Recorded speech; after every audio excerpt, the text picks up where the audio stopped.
Hi, this is Randy Finney with Right Side of the Chart, and this is an early session update for Friday, October 9th, 2020. We'll keep it quick. I'm going to go over the things I've been watching lately. I'll start out with the equity markets, certainly start there, and then talk on the few commodities I've been highlighting recently. And I think that's about it. We'll just keep it to that. Gold and silver keep floundering around, kind of going nowhere. So really no new changes there. All right, NQ, NASDAQ 100. We are right at, so here's that previous divergent high, had about, give or take 11,550-ish, but you also have this line right here. I'm going to put it here. The previous reaction high, where we put in that divergent high right about there. And that's right about where we're at right now. So you can see that we put in a new small divergent high. In other words, we had these series of divergent highs. We had a little one there, right? And that was this correction, led to that correction. Then a little bit bigger one there. And that led to that drop right there. Small divergent high right there was a catalyst for that drop, and now we have another small divergent high. So I'm going to put good odds at a failure. This looks like we're marginally on QQQ, slightly above the recent trading range. Again, that was a little pop above, and we're a little bit above that 11,550 line right now, but not by much. And again, we're right about at that previous reaction high. So I'm favoring by the end of the day this moves reverse. We come back down in the range, but I need to say this: a breakout's a breakout. And again, it's marginal right now. It's not very impulsive. It's not very high, but you need to respect that. If they can continue to push higher, maybe we burn through these divergences. And more important than the divergences are price action. Price always comes first and foremost. So, a solid close today above that level will be bullish. Of course, it's Friday, so you have to, whatever you go home, long, short, whatever positions you have that extra couple days of overnight risk there. I just want to point that out. And then you can also look at it this way. From this point right here, we've been making lower highs as well in the PPO and RSI. So in other words, you have divergence, bigger divergence right there building. It's not quite as big as the big positive divergence that was a catalyst for this move up, but I wanted to point that out. So that's where we're at now. If we can build on today's gains and rally into the close, then I have to say nothing but bullish unless that fails, next week. But I'm based on these divergences, based on it's Friday, we got the elections coming up, and I think that we'll see some profit taken into the close and move back down right on the top or back down within that range today would be my guess. That's a micro call. Keep that in mind. That micro calls are kind of tough to make, especially when you don't have any evidence of reversal yet. Like I said, we're on breakout mode. Here, we'll look at QQQ. You can see a little bit better. I'll get to that wheat trade later in just a second here. But QQQ, there it is. We had again right here, recent reaction high. In fact, that line isn't all the way at the top. There's the top of that previous reaction high right here, and so you can see we've taken it out. So although right now the NASDAQ 100 is right about at the high end of that range, remember those NASDAQ 100 futures trade round the clock. QQQ doesn't do so, so it looks, by at least by this account, by QQQ only, yeah, it's a breakout above that range. It's a green candle so far.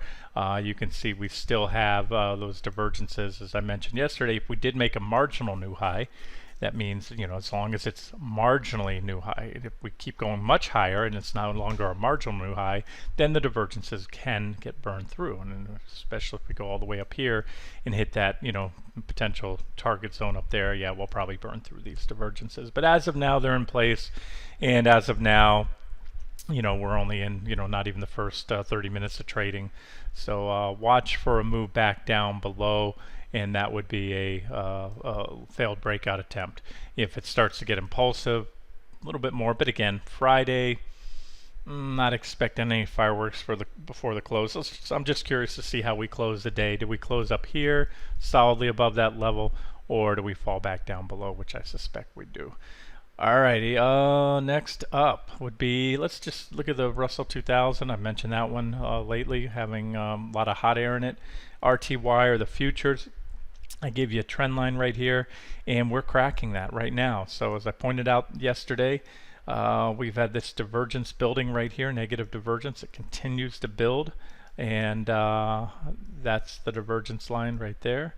And here's the uptrend line, and if I zoom in real tight, you can see that we've just cracked that. So there is a sell signal on the Russell 2000. Here, I'm going to pull that line down now that I've zoomed in. Make sure I have it nice and tight. Let me do that. Alright, that's close. Let me do this right here. Pull it up a little tighter on the bottom. I need to zoom back out to do that. Sorry guys, I probably should have done this before, but trying to get right on there. There you go. And yeah, it's look, day is early, but right now, let me flip over to candlesticks. We're close to it, so a little more downside. I want to see a solid 60-minute close, because momentum has been strong lately. A solid 60-minute close down below that level, and here, put a little line here if you want to really put the nail in the coffin. I think a break below 1634 will certainly do the trick. There's a minor support right there, and so that's it. Big divergence, and you know, on that I wouldn't be looking for a day trade, because it's you know, based on those divergences. Any breakdown or reversal today, especially if it's pretty good in the small caps, and again, ideally if the large caps, you know, fail this breakout, come back down in the range, then I think you're looking at a swing trade into next week. Otherwise, like I said, it's moving up, and we're starting to challenge that that top of that you know, the resistance level here. Remember IWM, there it is on the 60-minute chart. By the way, guys, I added a new trend line right here to my 60-minute chart of IWM. We have this trend line here that was on the last video I would have done, and here's a little bit steeper minor trend line, forms a bearish rising wedge, and you'd also need to see that go, and there's gap right there. So these are levels to watch today. There's a gap. If IWM reverses down below that gap, cannot hold the bottom, you know, it's normal to see a gap tested, backfilled, and then, you know, the security to continue higher. Should it move below the bottom of the gap, which is support, it's also going to take out that trend line, that bearish rising wedge, and that should open the door for a correction down to any or all of these levels. So that's what I'm looking at for IWM. So really not so, like I said, cracking on that RTY, but not convincing yet. So another, I don't know, % or so downside in RTY, and IWM should do the trick.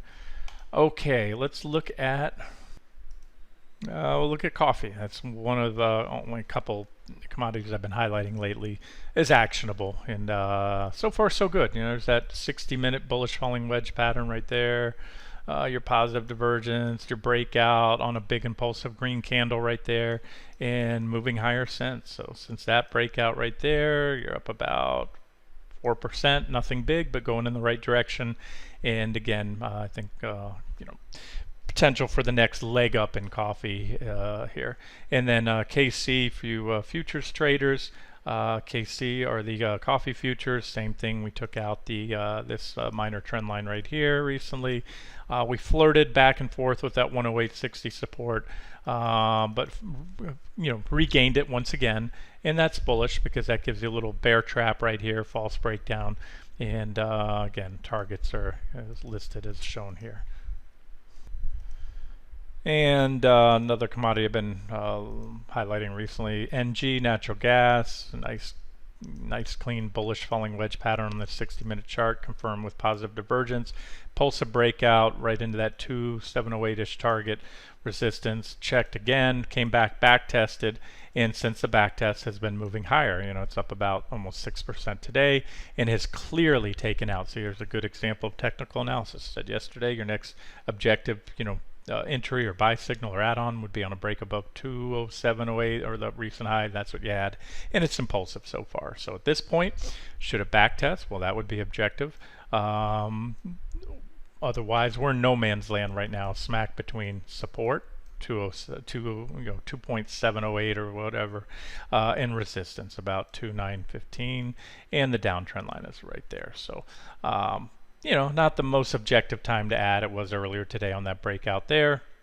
Other than that, you know, the back test, and you know, probably get a reaction there, and I'll continue to post my thoughts if and when we hit that target. But like I said, most likely, whether we jog back before then or not, we hit that level, probably get a reaction, and then if we can break the trend line in the 2.915 level, that's bullish, and that should open the door for a move up to that 3.146 level. And for those of you that use ETNs instead of futures, UNG, we're right at that downtrend line here now. Here's our divergent low right there. And UNG, nice move off the bottom so far, just a few days up about 15%. And this is again non-leveraged too. All right, wheat. We hit the final target. Wheat's been an official trade and a long-term trade. Long-term trades are trades that are expected to have holding periods measured in several months or more, whereas typical swing trades are usually measured in typically several weeks to a few months. It all depends on the trade. Some only last a few days. They hit targets quickly. But on wheat, and we've just slayed wheat, over the last year or so. It's wash, rinse, repeat. It's been the easiest trade I've ever seen. You buy down at this level here, support. That was our last official long entry. Once I saw that support hold, we went up, hit the first target. And what's nice about this, I just want to point out longer term. I'll get to that in a second. But if you look closely, and there's a part I answer in the FAQ page about this, why I list multiple targets, is that active traders can actively manage positions. Look at these reactions. T1 we went through. That's what happens sometimes if I have multiple targets, especially 3 or 4. It's not uncommon to see the first target get passed through, but when you get to these higher target levels, you get a little overbought. Perfect hit of that second target, and then a correction. So an active trader could have booked profits and cycled back in on a pullback. Then we hit the initial tag of T3, same thing, nice pullback. Gave you a chance to book profits and buy back in at a better price. And then T4, same thing, a reaction there. So I made that the final target because that is just like in recent months or over the past year or so. This is where you want to go long. I mean, it's simple. This has been significant resistance, and this is where you want to close your trade, because every time it's gotten there, we fall back to the bottom. Now, that will not last forever. Sooner or later, we'll get a breakout. To me, this looks like one big fat basing pattern right here. It's certainly a trading range. You can't argue that. And so, as I said yesterday, you as a long-term trader, I'm seeing I've seen steady gains in the commodities. I've made it clear for many months that that's where I feel comfortable with a lot of my long-term funds right now. Much more favorable risk-reward ratios in the stock market, despite what the market's doing. Seeing a lot of steady gains in the commodities. So where I'm going is this will I believe most likely sooner or later break out, and it could start a lasting bull market in wheat instead of just a consolidation. Remember, a lot of these commodities, just about all commodities, are coming off pretty vicious bear markets. You can see all previous trades back here in the past, and even in a bear market, you can hit and run, get in here and see this bullish falling wedge. There was your breakout, and we hit that. That was a 12% run, and back here, I don't know where we entered there, but anywho, bear markets don't last forever, bull markets don't last forever. So I'm liking what I'm seeing on the longer term charts of commodities. I just want to mention that. So for those of you still in there, where do you put your stops? Well, it's hard to say. I mean, if you're looking for breakout above that range, you have much higher price targets. You can allow a move down, maybe all the way back to the midpoint here around that T2 level, 550-ish, or a little bit more aggressive. And if you are thinking about adding to wheat, I would wait for a breakout above the recent highs there. Wait for a solid break above this range. And that's it. I said it'd be short, 13.5 minutes. We'll wrap it up here and see how the day unfolds. This has been Randy Finney with Right Side of the Chart. Hope you enjoyed it.